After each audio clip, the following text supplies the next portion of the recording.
आसामनि मन्त्रि रन्जित कुमार दासआ सानथामनि हाबाफारिजों कक्राझार दावबायफैनानै दिनै बिटिआरनि गाहाय खुंगिरि प्रमद बर'नि नुजाथिनायाव कक्राझार सार्किट हाउसआव गुबुन गुबुन दोलो आफादफोरनि दैदेनगिरि बिबानगिरिफोरजों गोनांथार आयदाफोरनि सायाव सावरायलायो मन्त्रि रन्जित कुमार दासआ। कंग्रेसनि एमपि रिपुन बराया दिनै गोनांथार मुवा बेसाद पेट्रल डिजेलनि बेसेन बांनायनि हेंथायै खुद्रिसारनाय फोरमायथिनो थाखाय पार्लियामेन्टसिम साइकेल सालायदों।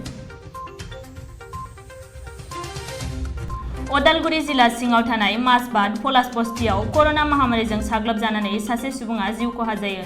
जिउ खहा जानाय सुबुंखौ पलासबस्ति गामिनि फेराराफा होननानै मिथिनो मोननाय जादों। एजेवाइसिपि आफादा तामुलपुरखौ जिल्ला जानाय लोगो लोगोनो गरेस्वरखौ महकुमा खालामनांगौनि दाबिजों गिबि मन्त्रि हिमन्त बिश्व शर्मा आरो बिटिआरनि गाहाय मावफुं सोद्रोमा प्रमद बर' बिथांमोननिसिम गांसे गोसोखां बिलाइ गथायदों।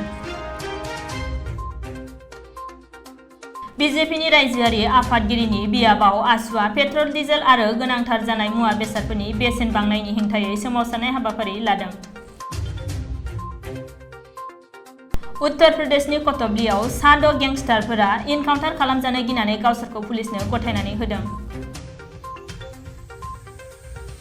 रुपज्योति कुर्मीनि उनाव थावरा बियाबनि कंग्रेसनि एमएलए सुशांत बरग'हाया 1 आगस्तखालि बिजेपिआव हाबहैगोन आरो एआइयुडिएफनि भबानीपुरनि एमएलए फनि तालुकदारआ आगस्तनि जोबथा सप्तायाव बिजेपिनि दोलोआव हाबगोन होननानै बिजेपिनि रायजोआरि आफादगिरि भबेश कलिताया फोरमायदों।